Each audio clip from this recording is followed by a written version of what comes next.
Rahim Gunda, very pertinent question. What more can be done? Those were quite remarkable landmark achieved in 2024 in Nigeria Judiciary, and I also it's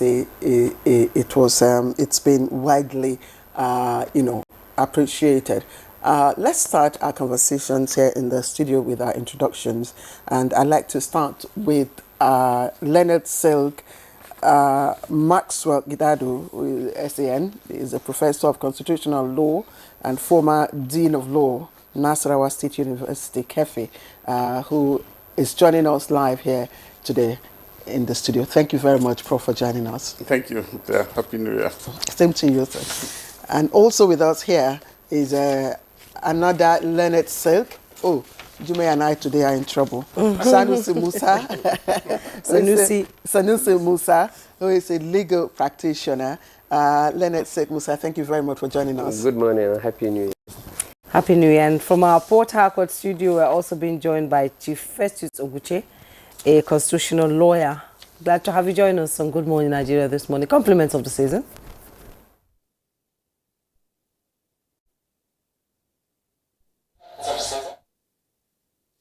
Yes, compliments of the season. Happy New Year. Thanks for inviting me. All right, gentlemen, thank you for joining us. And once again, compliments of the season.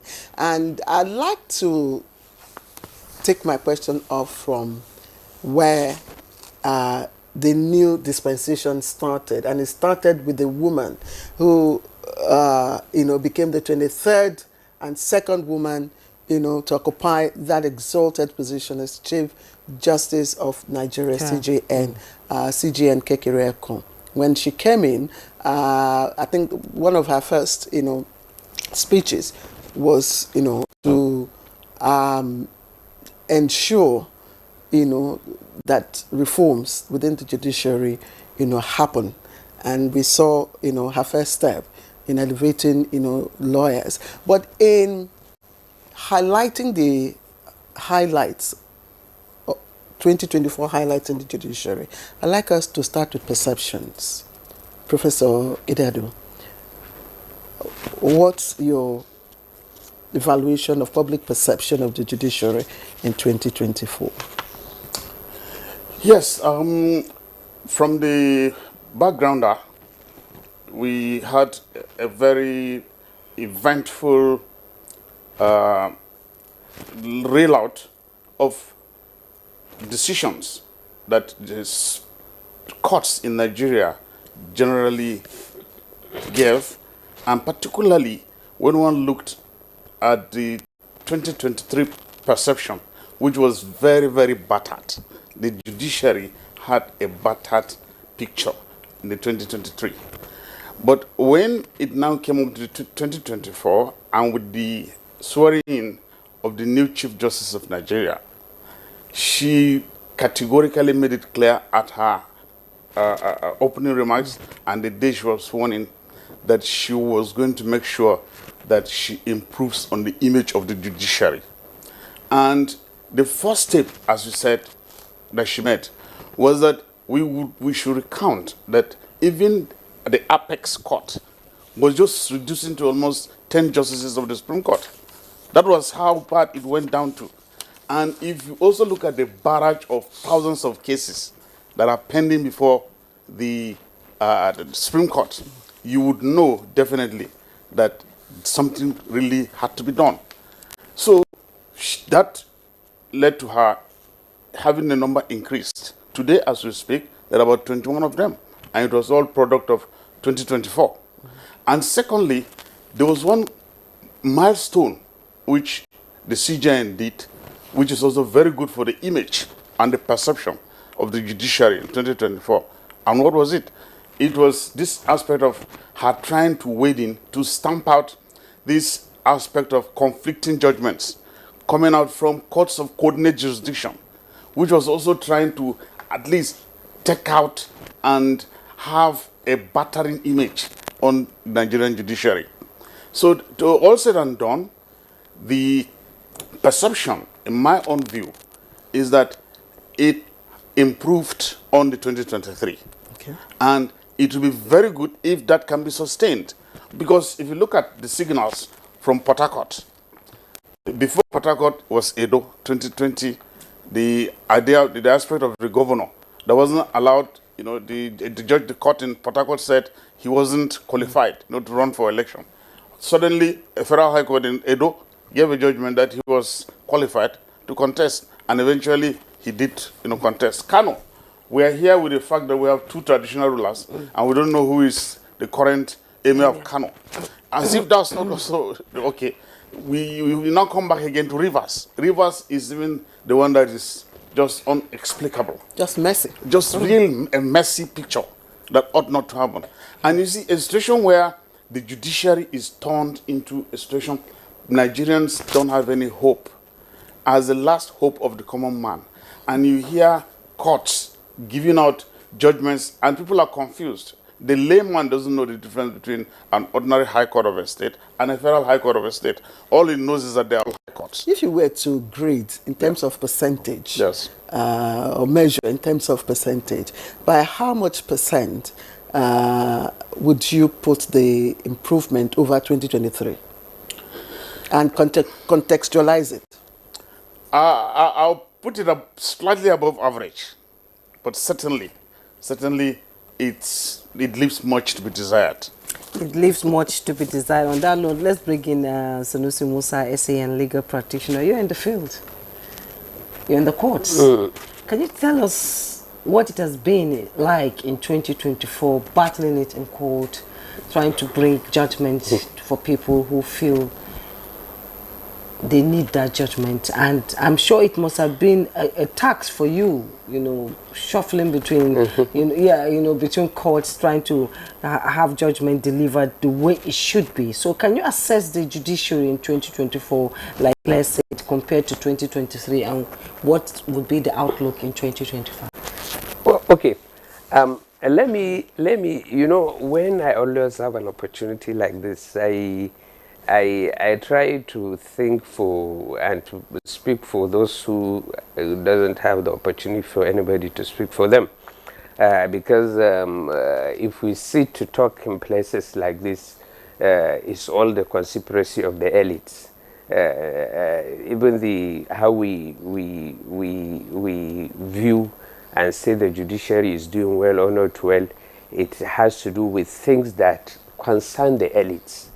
Me, Prof, I knew people here, not the ordinary people on the streets. I don't Are know you if- an elite? I don't know if Junior and I fall within that. No, you are.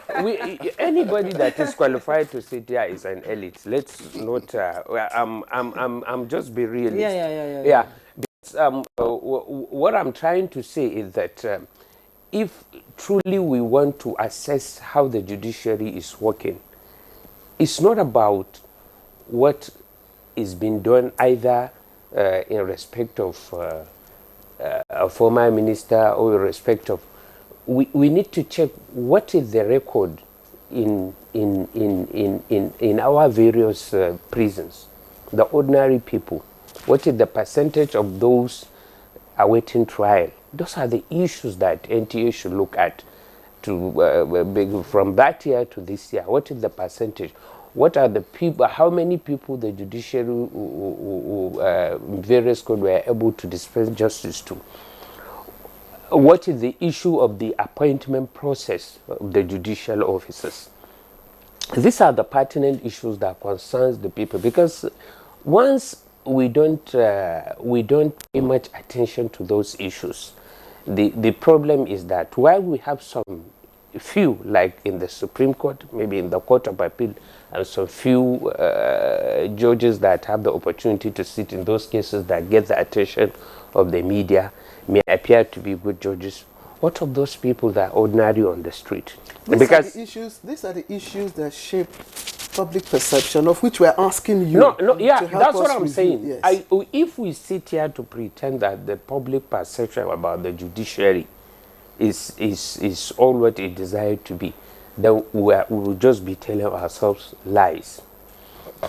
Then, if we also say that that perception is the true reflection of what is happening in the judiciary, then we are not also fair to the judiciary. Because one, like I said, generally there is distrust between the ordinary people on the street and the elites, more especially the political elites. So anybody who is on the other side, there is this kind of distrust. And sometimes, just because the media expect a particular judgment to be in particular way, if the judiciary found that that is not the position of the law, you now see castigation of those people. But all in all, what I want to say, if we want to have a very fair judiciary, is for us to go and pay attention to the appointment process of judicial officers at the lower level. We must commend the Chief Justice of Nigeria for what she has done about recommending the retirement, removing judges who were found to have falsified their age. Personally, I could have loved to see that those judges who were not recommended for retirement, they're supposed to be dismissed from work. Because these are people that one way or the other, most of them must have sat to pass judgment on ordinary people for offense of forgery that might have been in just at lower level that never had any effect on the public. But now the same people are found to have falsified their age and were sitting as public officers, receiving salaries on the allowances based on those forgery they have committed. Now, because hitherto, some of them must have gone away with it. Then we commend the CJN for having the courage now to see go out. But what we expect now is we want to see those people being prosecuted, so that what they have done to other people, they also they should face that. Yes. Okay. And also we want to see that all this. I'm sure that will be done, because the salaries and allowances they have collected over the time that they falsified their age must be returned to the public corpus. Do you think that there's a possibility of that? No, I'm very much sure, because I know that what I know in the civil service, when they found that you have overstayed your retirement age, when you are going from your gratuity, they normally deduct what is. But we don't know whether that will be enough. But this is not even the issue of overstay. This is an issue of forgery, which is quite shameful for judicial officers to have been found to do that. So, and that is also take us to the moral pedigree of some of those who sit as our judges. Now, how do you expect a head of court that has falsified his age to officiate a process of bringing reputable people into the judiciary? Let us take Musa. Thank you for the points that you've raised. We'll, of course, in the course while we come round, we'll also look at some of the issues that you've raised. Let's bring in Chief Festus Oguche, who is a constitutional lawyer, joining us from our Port Harcourt studio. Chief Oguche, it's always a pleasure to have you with us. So let's quickly, rationalize what Leonard Sheikh Musa said. He said, of course, you need to be fair to both the people, the common man, who are desirous of an effective, criminal justice system, and also, to the lawyers, to both the judges and the lawyers, on the other hand. And I'm saying that for the legal practitioners to be fair to the people, or to the common man, or to the citizen, as Jume earlier on, said, the system also needs to be fair, to the judiciary. And in this wise, I'd like you to speak to to what degree would you say that the judiciary in Nigeria has been independent enough to be able to satisfy that equity that Leonard Sheikh Musa is talking about?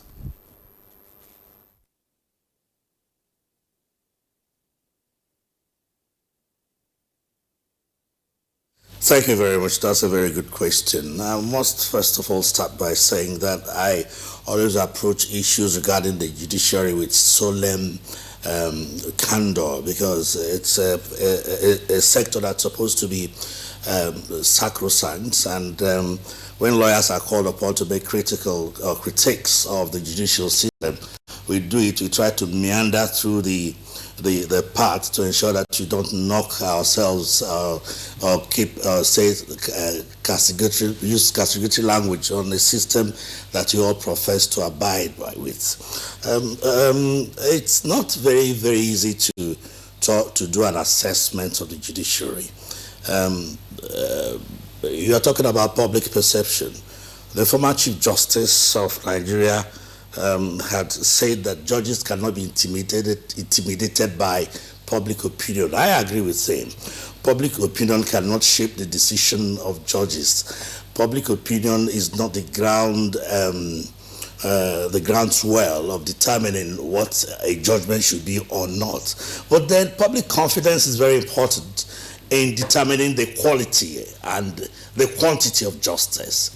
Very, very important. And so when you want to say that you can castigate the perception of the public, or maybe it doesn't matter, we go ahead and do our thing, then of course that means that the judicial system has lost its sail totally and completely. An assessment will be very difficult here, I must tell you.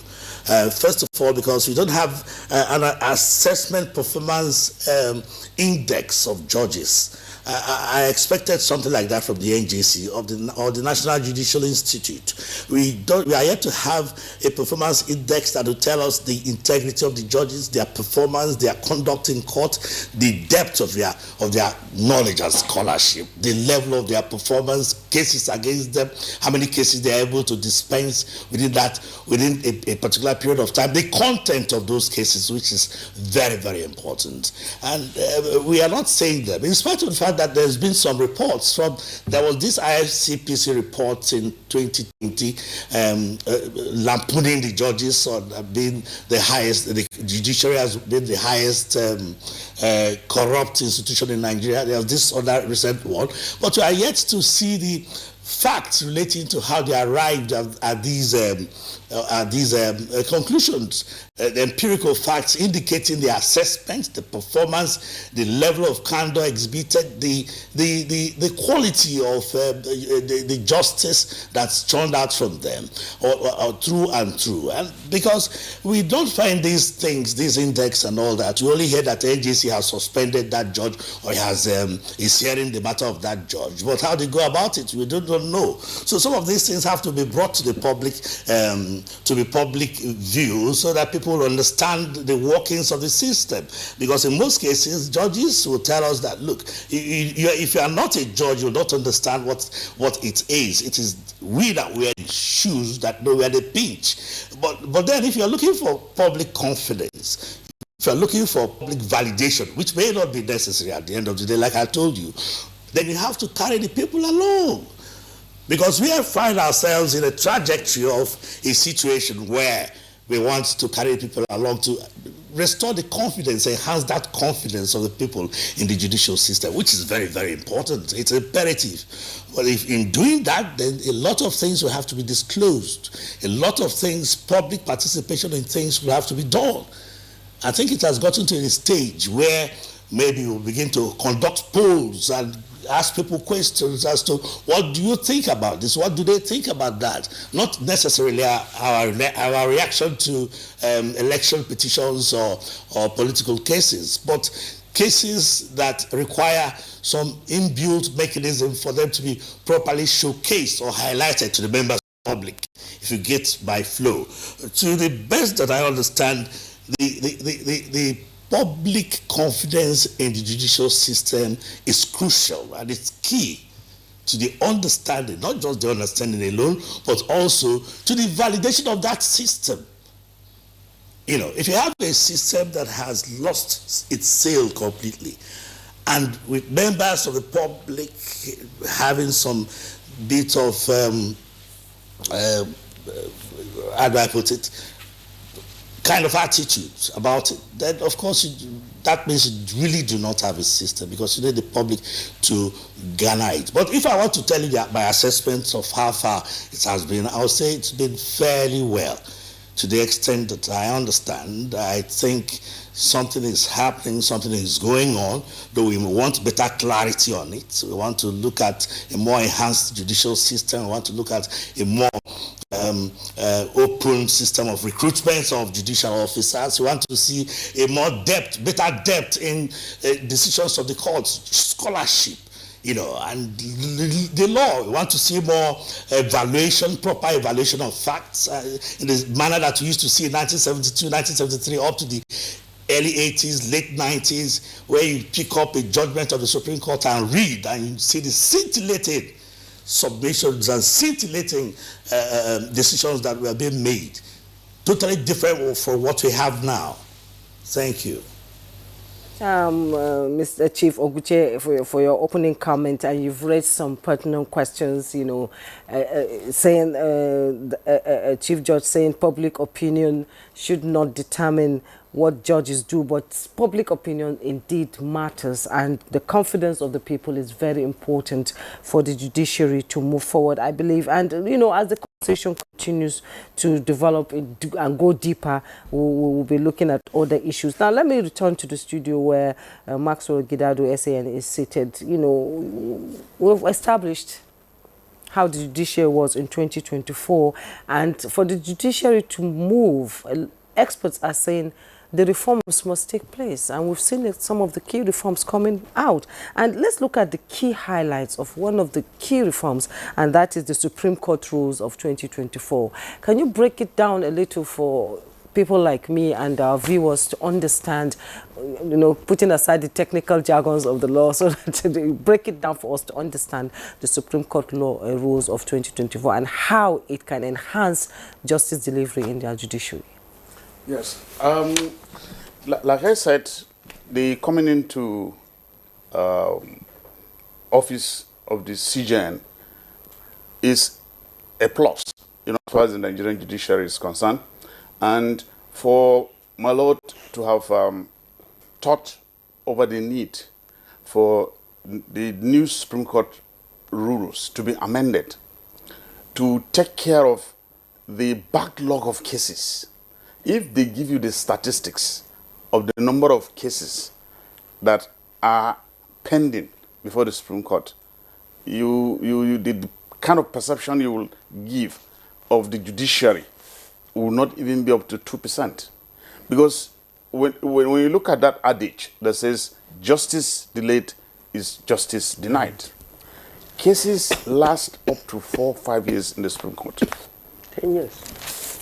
10 years. As my brother Silk has even said.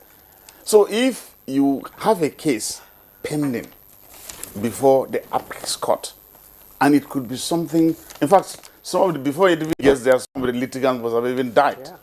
So then what's the essence, of having such a court? Now, that now gives birth to the fact that these rules have to be amended in such a way that frivolous cases will stop being sent to the Supreme Court. And it will also fast-track the way and manner these cases are being tried. So the essence of these amendments that the CGN has introduced is in good light.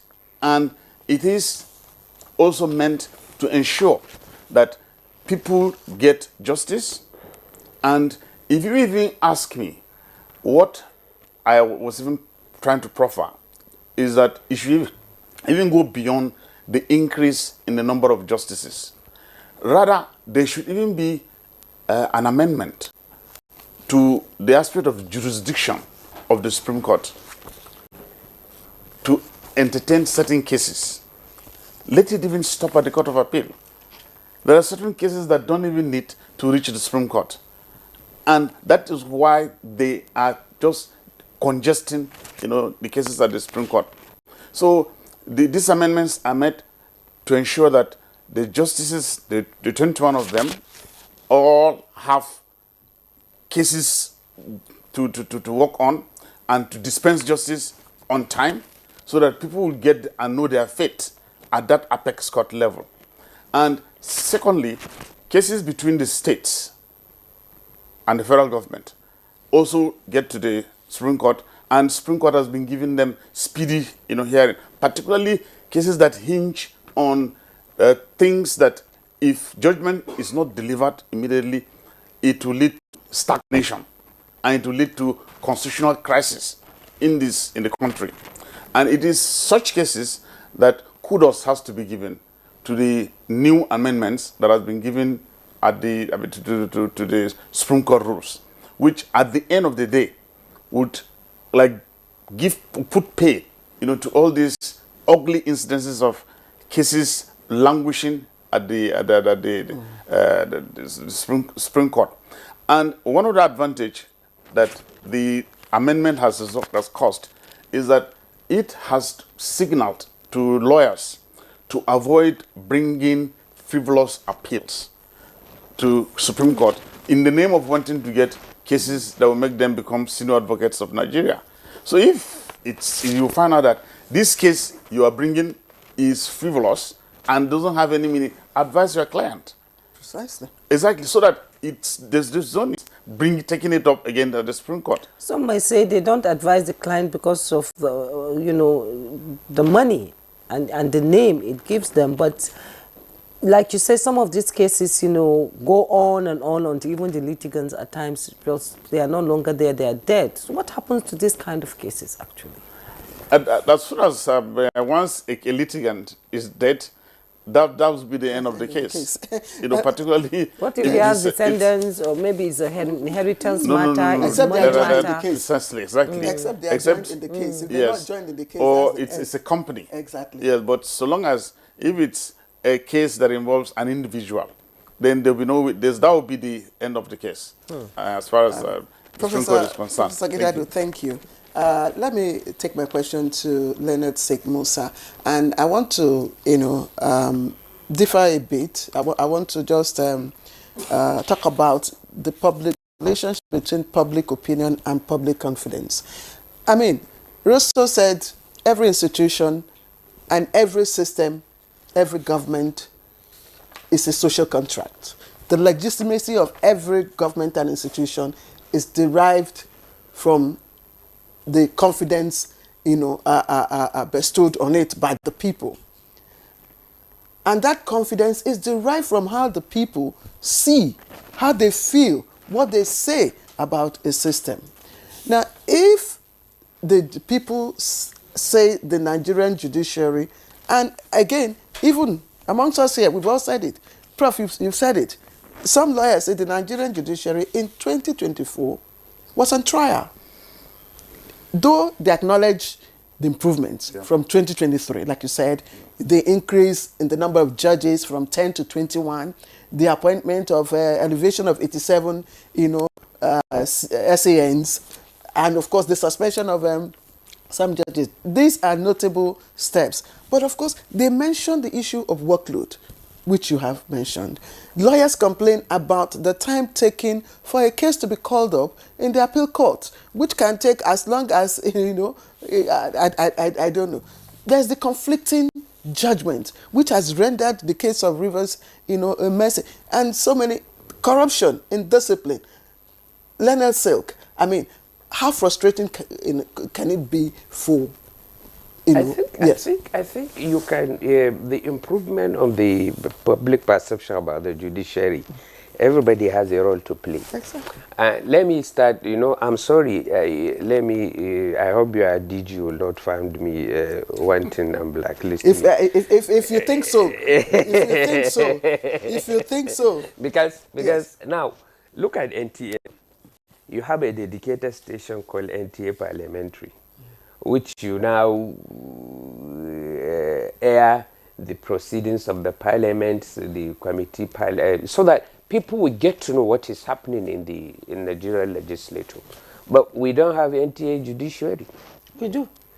We have a judiciary desk. No, it's not desks. I'm a dedicated station like NTA Parliamentary. We have like this. Okay. You don't have just for the judiciary. Yes. But do you have? No, I'm coming. No, I'm coming. I know where you are heading to. Okay. And You don't know where I'm heading. You No, see, let him learn. that is one. Once we have that, now also the judiciary must accept changes and become dynamic. we have passed a stage where the judiciary will say that the proceedings cannot be recorded and aired. No, Okay. we should change that, because we need to build confidence of the people in the system, and the praise are important factor in building the confidence. Look, if the judiciary will have to get out of that dogma of saying that once proceedings start, the press cannot cover the proceedings, and we now have a dedicated station, like we have NTA Parliament, we have NTA Judiciary, where the proceedings of the court are aired. Most of the perception that is being the public holds against the judiciary will change, because the perception is built on what some reporters, some of them hired to put out as a story. Whereas because if you are a party to some of those cases, if you read the report out there in the newspapers, you wonder from where those reports comes, because you see that they are entirely contrary to what is happening in the court system. And that is also another challenge, having people who don't have understanding of the court process being judicial reporters. And that's why we give kudos to NTA, where you have lawyers, from the time of Nancy Nimiel, you have people that, these are lawyers that understand what court is. When they are giving you report, you now have an understanding of what actually the issues that were being done in the court. But you have people that will just go and report what they think they want to report, or what they are hired to report. Now, we can change the public perception, like said there are two. On the part of the press, for them to be up and doing and be fair. No, permit me. Let's move away from the public perception and look at the issues that form or shape the perceptions. All right. And I have listed out some of those issues. Let's take conflicting judgments, for instance, from, court of, how do you call it? Coordinate. Yes, you understand. You see one, judgment from Lagos on a particular, case. The same case will get another judgment in from Kano. In Kano. Is there no rule on case filing that bound lawyers? The issue is, this is why I said you cannot take that away from what the press churn out to the public. Sometimes when you go and get the two cases, that is why sometimes when petitions are written to the NJC, you see that nothing is done to the judges. Because when you go and read the processes filed before the courts and what they have decided, you see that it is clearly entirely different from what is filed in another court. I'm not saying there are no conflicting decisions, but that is one. Then secondly, of course, we can do away with the issue of conflicting decision once we get the appointment process of the people who put in the judiciary. My sister, what we have today is a situation whereby to become an SAN, the bar, the procedure, the requirement to be an SAN is much more higher and difficult, more tasking than that of becoming a high court What judge. has happened to Justice Igwe? Because Justice Igwe gave a judge in Rivers, and then the FCT judge gave his own. Those are two conflicting judgments that have impacted, adversely on what is happening. What has happened to the two judges? Have they been taken to NJC? No, that's why I'm asking. What has happened to them? For me. What I'm trying to tell you is, Yes, as far as that aspect is concerned, kudos has to also be given to the CJN. She has waded into it and has invited parties. As we speak, a committee has been set up to investigate and take a look at the outcome of these two conflicting judgments. And indeed, we are expecting the ruling or the decisions, that might come out to find out whether one is culpable or who amongst them did what is not proper. So all eyes, are on the CJN to see what comes out and whether penalties will be meted out to all those who do, so that it will serve as a deterrent, to others. No, Otherwise, my problem with that, let me conclude on this. My problem with that is that we have situation in the past where a judge was punished based on public opinion, not because he was found wanting in the way he decided his case. That I'm referring to Justice Talba, who was made to go on 1 year suspension for an offense that he has not committed because the public thought that he did something wrong. So I don't want to have a situation like that where a judge will just be punished for nothing other than appeasing the public opinion. No.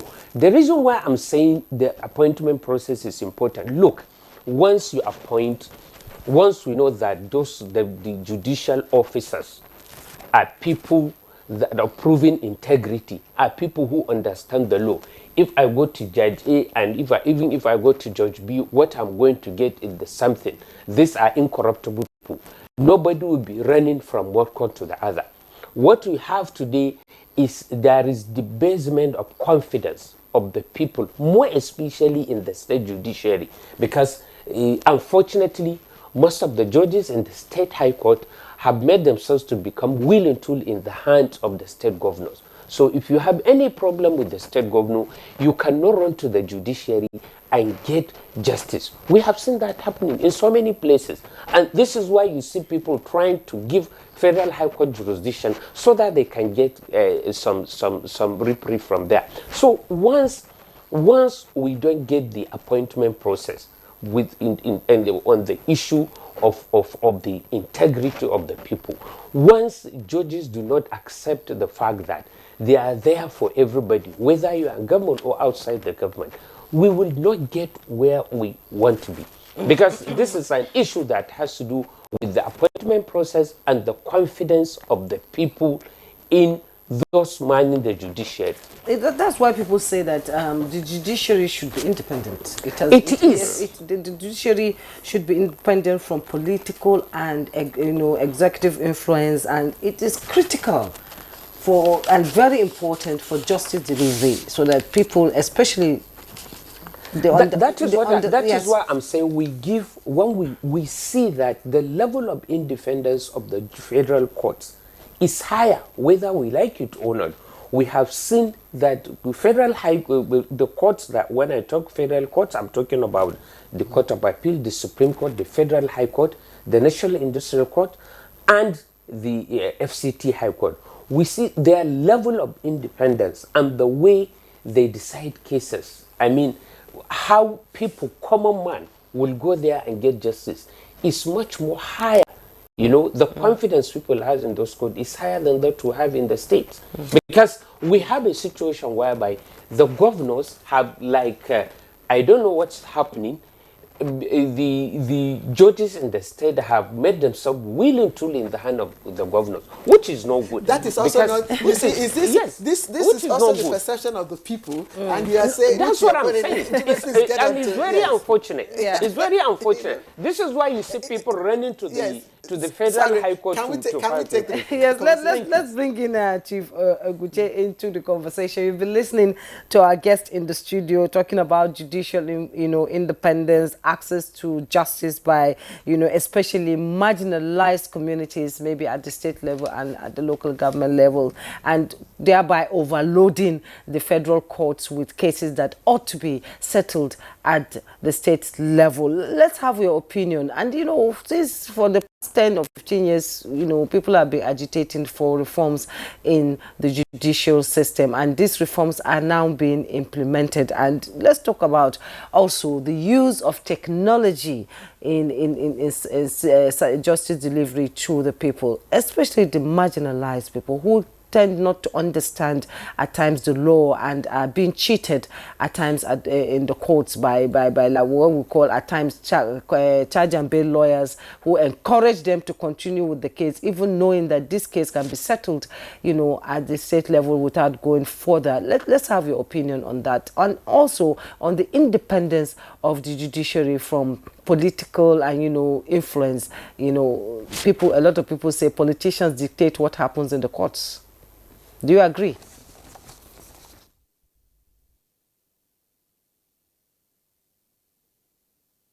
Thank you very much. You loaded several questions, several issues into one question.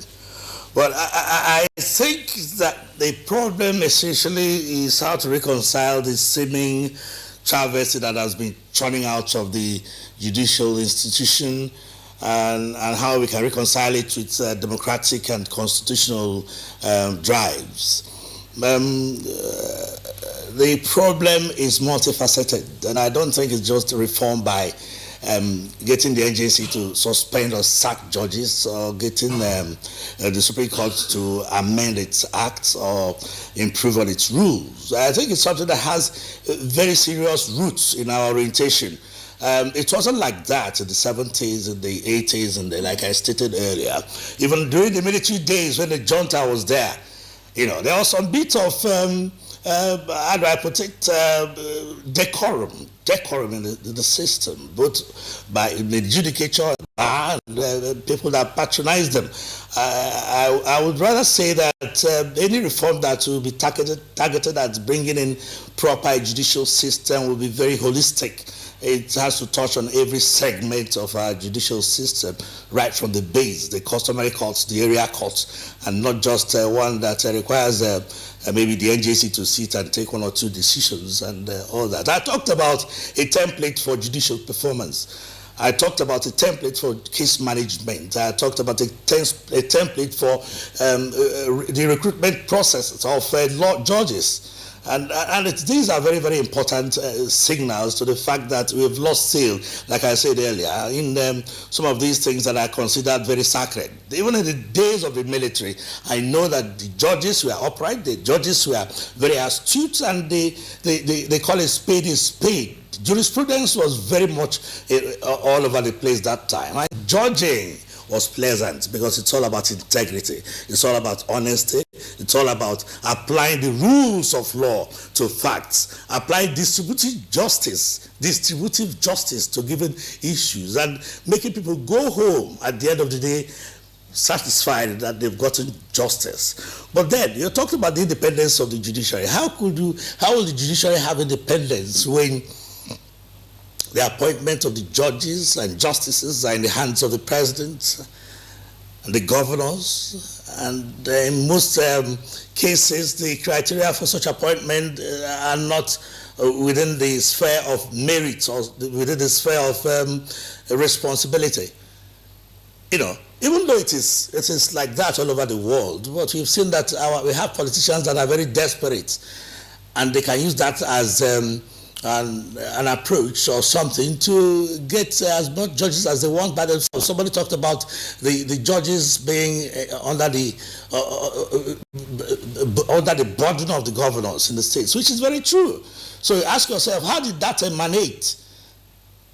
You know, you use peculiar circumstances to deal with extraordinary situations like we have in Nigeria, where the judges are targeted, they are victimized usually, and the political elites who try to even use them are the very ones demeaning their quality.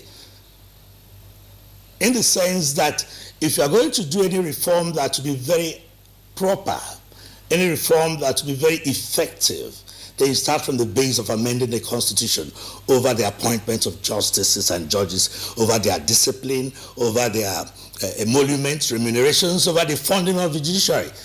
The past President Buhari did something spectacular, and I think that is one of those things he did that I once in a while commend. By issuing an executive order that monies for the judiciary be charged on the Consolidated Revenue Fund and given directly to the head of the judiciary. In a particular state, it may not be very proper in solving the problem completely, but that's a step in the right direction. And also, it is very, very important to note that the judiciary can be self-regulated, in the sense that these appointments are not just something that will come from the suggestions of the governor or the recommendations of the president to the NGC, and the NGC will have no other alternative than to go ahead and do what they did. That particular provision created a problem here in Rivers State that shut the Rivers State judiciary for almost 2 years. And we had quite a lot of problems. We, within the judiciary, the practitioners, the legal practitioners, the judges, we know ourselves. We know the people that are competent and capable, and people that have the capacity to deliver on the justice criteria if you give them the opportunity. But at the end of the day, the names that crop up as those who are appointed judges are rather questionable. Then what do you then expect? That in the next generations of judges, as they climb the cadre from the High Court to the Court of Appeal to the Supreme Court, it's going to be the same thing. I wouldn't want to use the word garbage, but at the end of the day, there won't be any proper reform except we attack it from the base. I really thank you. And today this is not the Oguche I used to know. I'm sure because you are within your jurisdiction, you are speaking to matters within your jurisdiction. But I mean, how can someone be independent? How can someone, go against the wishes of his or her benefactor? I mean, I'm coming back to the studio, Professor Kedadu. I mean, some of the judges rely on most of their needs, vehicles, security, what have you, housing. They rely on the system to provide that for them. So how can they be independent? And that's where Leonard Sek is saying we must look at the appointment process. Now, the appointment process that is certified by the Constitution stipulates that the NJC recommends. The President only confirms the recommendations of the NJC, what the Senate confirms. So what tweaking are you recommending? Yes. And I would also like you to speak. Exactly.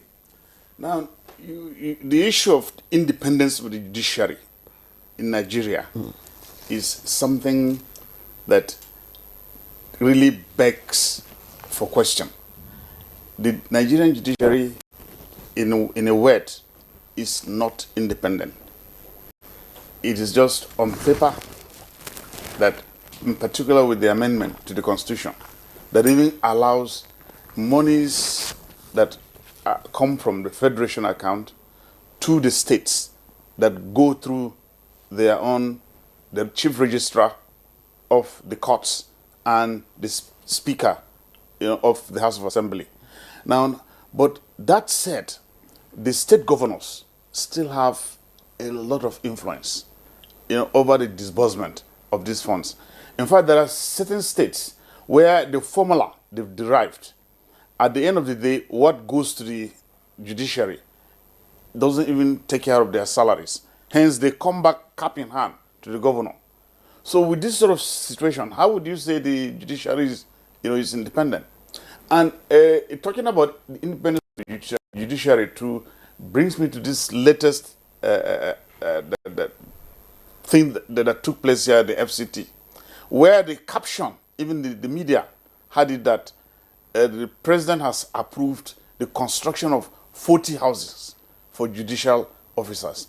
I mean, for heaven's sake, that does not augur well for the independence of the judiciary. Rather, the proper court or department that ought to handle this is the NJC.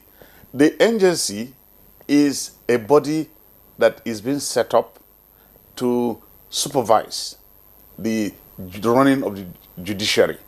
And monies for capital and recurrent, as far as the judiciary is concerned, goes to the NJC. So the picture ought to come out. The NJC has, in their budget, found out that judges in the FCT don't have ABOT. Hence, monies have been appropriated from the National Assembly for their quarters. But the way the picture was painted, it was as if Mr. President, through the minister, just decided, they even had it to say, owner occupier. The social media didn't help matters. Didn't help matters. Yes. They said, the president has approved that 40 owner-occupier houses be built for justices. So it was as if it's a bonus, being given to them. And at the end of the day, he who pays the piper dictates the tone. So these are the kind of things we have to be very wary about.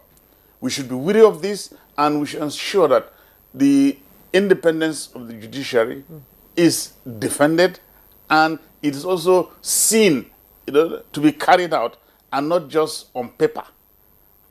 That's the fear, and that's my take. Okay, San, let's have your opinion on that. Like I say, she would like you to respond to that too. Okay, my take is on that. You see, once we talk on this issue, I always don't want us to be seen as if saying the different arms of government should to be each one of them is to operate in isolation of the other. No, they are not an island. We must appreciate the fact that when somebody is said to be a governor of a state, he is the governor of the state because he is the only person that derives legitimacy from the entire people of the state. Not the chief judge of the state, not the speaker, because all of them derive their legitimacy from, but the governor of the state or the president of the country, whose legitimacy and mandate is given by the entire people of the state. So, of course, I'm not saying the governor should not have a say in the appointment of judicial officers. After all, the decision of appointment of judicial officers is a political decision. Now, the issue is, even now, the Constitution has put a procedure on how that is going to be done. It is not only in the hand of the governor. In the state, we have the State Judicial Service Commission, which the Attorney General is a member of. The Chief Judge of the state is the chairman, and some other people that are there. Now, what type of people do we have there? Because the public must also have a say.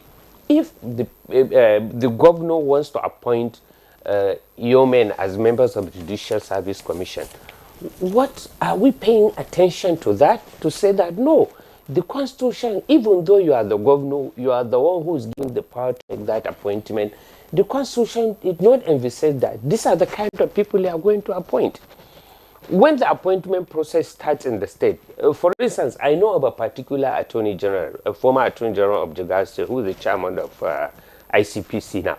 I know the battle he had to go through when he insisted that in the appointment of the judicial officers in the state, it should be merit-based. They said there must be exam, there this, and they did the exam. They sent it to the National Judicial Council, and some people wrote a petition thinking that National Judicial Council said that there is no doubt. Kudos to National Judicial Council. Those people that said that they were not given opportunity because they refused to participate in the exam, said give them opportunity to sit for the exam. And they failed. And good people were appointed. Now, what we are saying, that is an isolation of Jigao said at that time. Whether that has been sustained after he has left office is another question. Whether that is the process in all the state is another question. But the issue of saying that the governor should not have a hand, no. And the issue of saying that because governor buys procures the vehicle for the judiciary or procures the building, with all respect, for me, that should be the duty of the governor.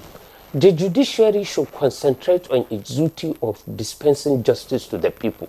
Procurement should not be the duty of judicial officers, as far as I'm concerned, because they are doing the governor and the president is not doing favor to any of them.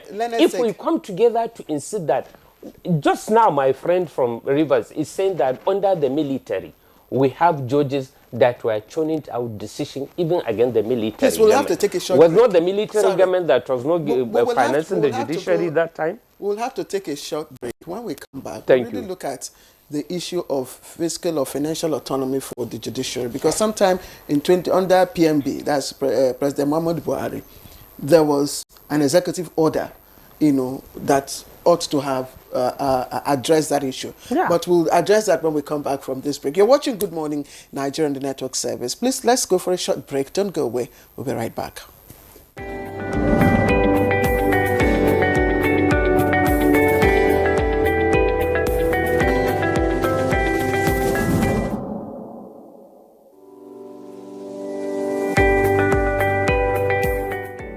Creativity is so broad. I would say whatever it is that you're creative about, it takes a lot of practice before you become very good.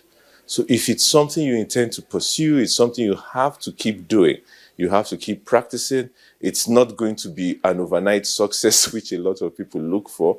But if it's something you're determined about, but the drawback rather, is that you need what is called staying power. While you're developing your creativity, you need to earn a living. So I know that's where the conflict usually comes in, especially with the hardship in the country and all that. But I think a lot of encouragement from the private sector to create incubator hubs. We've had some of those in tech. We need those across various sectors as well. Incubator hubs where these ideas can come in, be developed, be encouraged, be funded, and then we can expand it from there. Content creation, while it may sometimes get a bad rap, I think it's actually very important because we have to see ourselves. We have to see ourselves living our lives. We have to show and share our stories. I think that's very important. Now, the job after that is to be able to digitize those stories into something that can provide data and insights, that can ensure that we can be able to support whole-scale industry in these spaces, to ensure that the amount of money that each content creator is getting exceeds what is currently happening for many content creators. The same content creator who lives in Nigeria will be earning less than a content creator who's living in the US or the UK or Japan.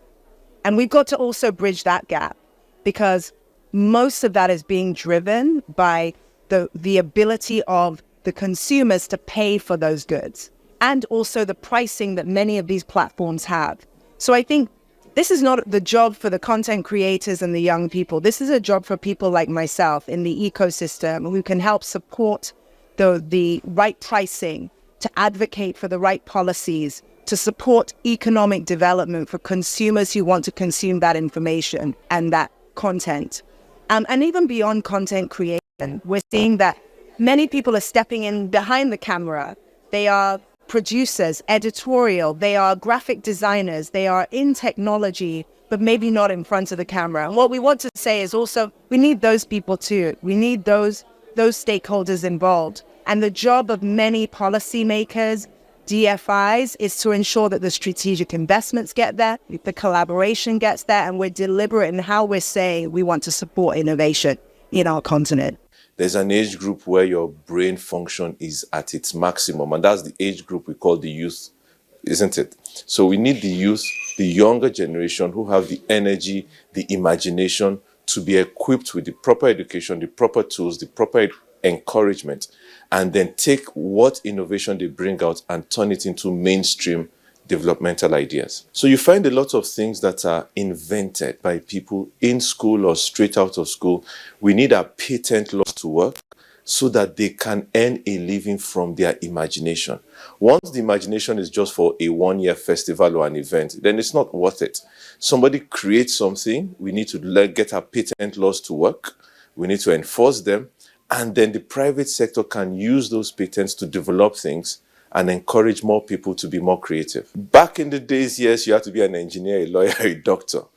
Today we have programmers, we have AI specialists, we have people that are doing ethics on genetics. Those things didn't exist 50 years ago. So there are new areas that need to be explored. The question really, apart from the parenting, does our educational curriculum cater for what the needs of the world will be in the next generation?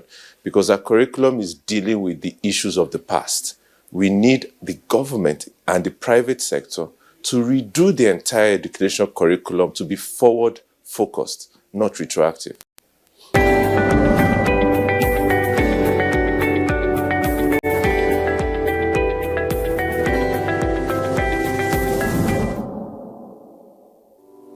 Tuesday night football. Atalanta. Samajic, shaping up to shoot! This is Zappacosta! Juventus. Conceição and Timothy Weah applies the finish. Atalanta versus Juventus. Live on Sporty TV. SportyBet sponsors coverage of the Italian Serie A. Welcome back. You're watching Good Morning Nigeria on the network service. Now, in 2023, former President Muhammadu Buhari signed the 16 Constitutional Alteration Act, of course, which 16 of those, and one of those alters Section 121, subsection 3 of the 1999 Constitution as amended to ensure financial autonomy for states, houses of assembly, and the judiciary. Of course, what that means is that the state houses of assembly and the judiciary will now have their, finances, deducted directly from the state's consolidation revenue fund. Now, Chief Festus Oguche, we talk about independence of the judiciary. Financially, the Nigerian judiciary is independent already. I'm just wondering if this act, is being implemented, and if so, what do you think should be done to make it effective?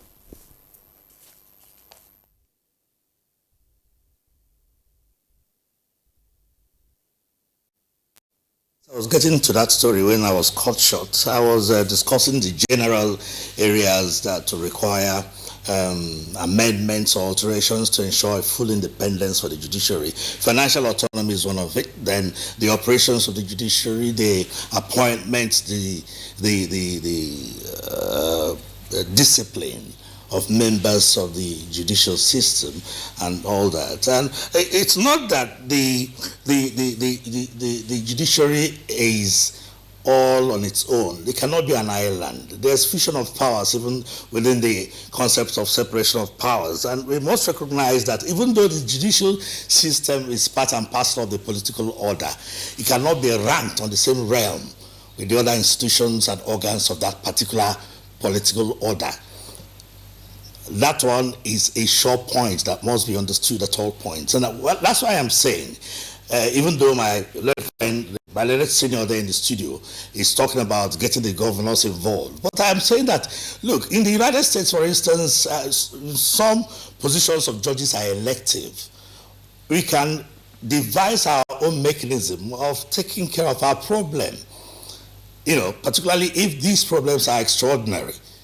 The point I am saying is that the legal profession can be a self-regulating mechanism. That between the NJC, the Nigerian Bar Association, and the judges themselves, the body of senior advocates of Nigeria, we know the people that are capable of delivering justice. Not just a single governor sitting on his own, appointing his cronies and members of the political. By the way, today, appointment of judges have become a matter of political patronage. I must say this. So these are the issues that are very, very important. And even though you talked about independence of judiciary, by the time you get into the nitty-gritty of the working of the judicial system, you see, there are so many inadequacies and gaps here and there. But then the former president had done a fantastic job of guaranteeing that independence to some extent, to a large extent, and at least by way of financial autonomy, which is very, very important. But there are some other issues surrounding it that needs to be redressed. That's why I was making the point that if you are going to approach a thorough and complete system of judicial independence, financial autonomy, judicial overhaul, we must take it from the matrix, from the understanding of what we are targeted at achieving, the fact that a proper judicial system is critical to the sustenance of our constitutional order, is critical to the sustenance of our democratic order. Financial independence, it is, yes, Buhari had given it, but let's go into the workings of that financial independence. That's why I made the initial point that we don't have a judicial performance index beyond what the NJC tells us about who they have suspended and who they have kicked out, or beyond what somebody tells us about conflicting, it's not just conflicting judgments that form the entire scheme of these judicial travesty, indiscretion that we have. I mean, a whole lot of things, a muck that has to be cleared, flowing from the days that we knew that we had lost it, which is not even more than 2 decades. It takes a very, very thorough understanding of what it is all about. And the reform will start basically from the point of view of the removal of water and organ. Incidentally, the matter was in court. And, well, they said they are settling. What we wanted to know the full details of the circumstances surrounding his removal so that we can construct vistas to look back on yesterday and to look forward to tomorrow. Then there's also the issue of Ayo Salami. A whole lot of things. The code of ethics for judges, do we have it? We don't have it. We only have about 7-paragraph code of ethics. When China is having about 56 articles, Canada is having about 70-something articles. So how will the judge know when he has erred or when he has not erred? A whole lot of issues are involved in this, in articulating properly these issues concerning our judicial system. But most importantly and finally, the process of recruitment of judicial officers. That is key. If you looked at what happened even last year, as recently as last year, you see that it is not being properly pursued. Disciplinary committee, which of course is so expected to do, the things that you have just listed. What is the duty, or what are the duties of that committee?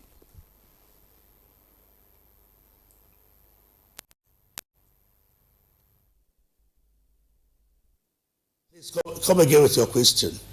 Are the duties of the legal practitioners disciplinary committee?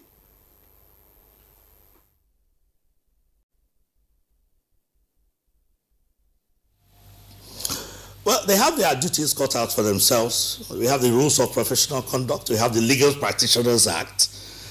And the committee is all about ensuring professionalism. In so many ways, judges are blamed, particularly in the area of conflicting judgments. I should have emphasized on that. But you ask yourself, who are the people that bring the cases to court? It's the lawyers. Even if you're talking about judicial corruption, who are the ones that corrupt the judiciary? It's the senior lawyers. I think it was the Honorable Justice Mustafa that said that the problem of the judiciary is the senior lawyers. And they know. Of course, we have them, who are those of them that are waiting for election, improper election conduct, and they converge themselves somewhere in Abuja, the Supreme Court, and take some briefs on that, and it keeps them going, so long as the electoral system is in dire straits. So it is simply that the Nigerian Bar Association, thank God we have a very active president of the Bar Association, but you discover that even in the days that the justices and judges were being hounded, the Nigerian Bar Association was rather taciturn about it, quiet. Even up to the point of when Walter Onoge was going through that sad experience, that bizarre experience he suffered. The case of Ayo Salami too, and you see that the legal bar association was not very, very active. But we now have in place one gentleman. I read his report on the Daily Farutimi's case.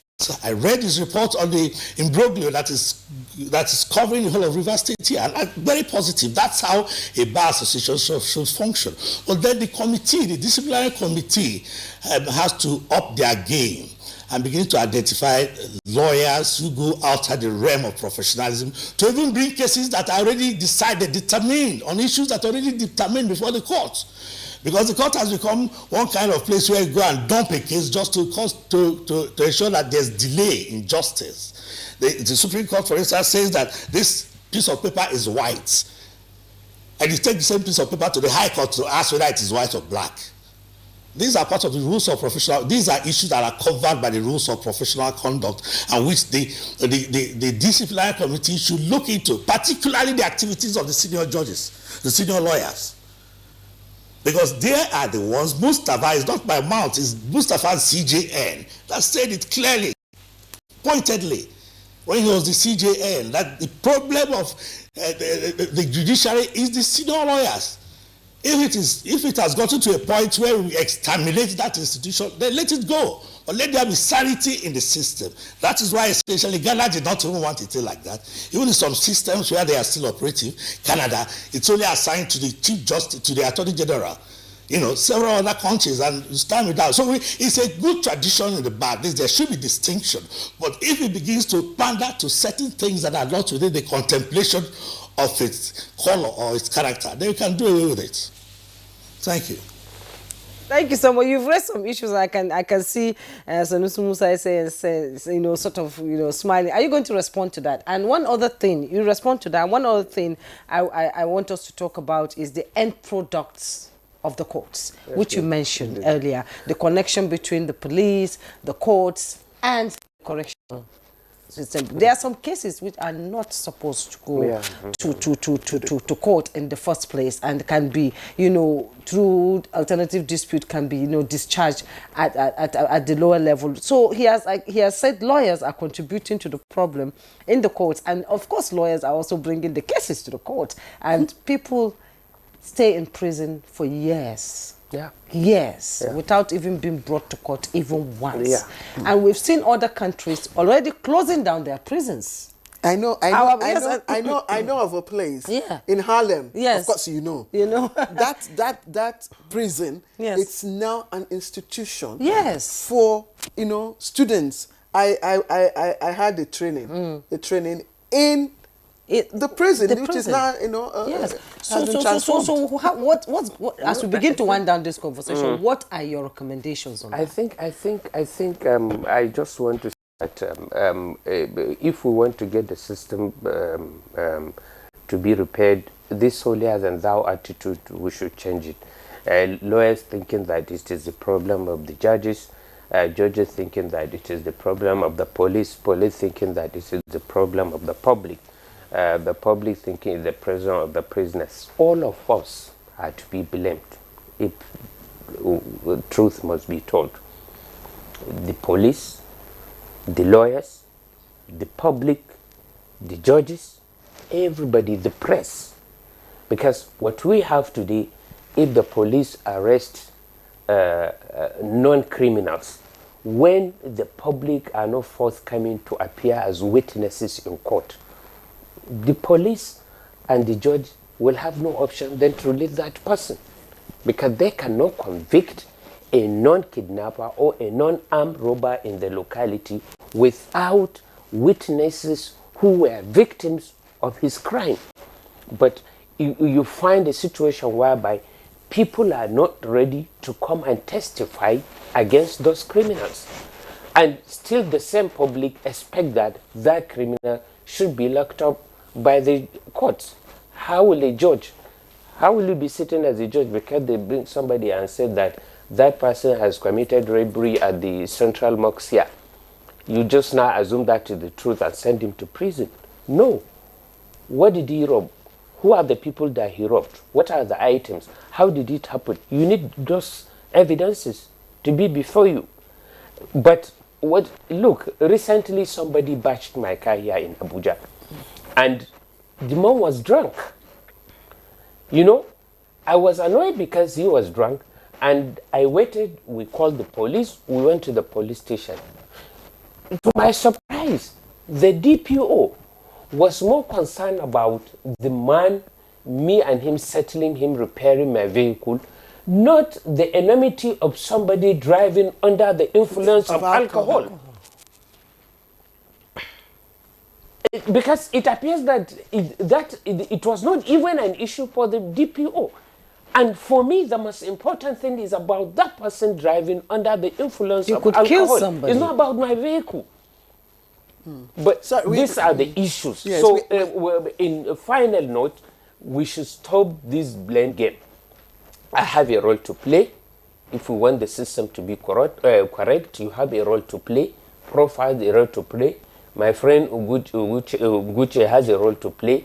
The people watching us now have a role to play. All have a role to play. Yes, and all of us must play our role for this country to be good. It's not only the judiciary. All right. We don't expect, the problem of Nigerian people, they want this book, the Constitution, to do everything for them. This is written. Operators are the ones to operate. Exactly. Thank you. We just have less than 60 seconds or thereabout, at least to 1 or 2 minutes to answer. What can be done now to address this issue of remanding, suspects? Again, let's look at the role of, the states now, also taking of some of the economic burden of remanding suspects. I mean, somebody commits offense, like you said, in FCT or in Ibadan, and you are remanding him in Ibadan, but the federal government is paying for all the expenses. I mean, this is somebody that could easily, maybe the issue is even very minor. What role should state governments play in this area? Yes, this is an issue that has been, like a recurring in our judicial system. You go to the prisons and you find people that have been detained, that even the period they've been detained surpasses the crime committed, supposing it went to full trial. No, these are the kind of issues that should be avoided.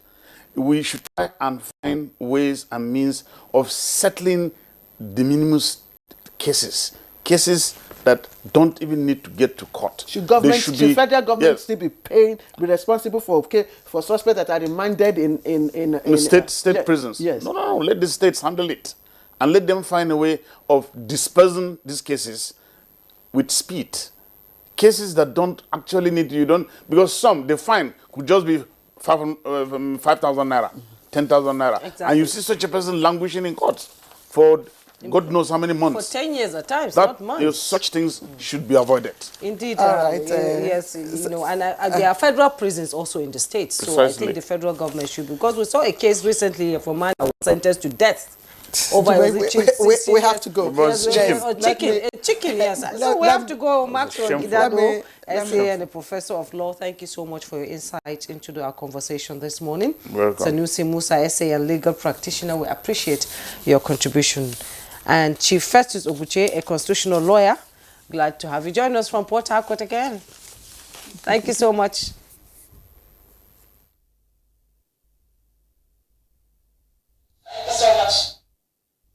And that's Good Morning Nigeria for today. Tomorrow, another interesting edition will be on for discussion. Thank you for your time. I am Jumo Yusuf. And I'm Claire Adilabu Abdul Razak. I'll see you tomorrow again. Bye-bye.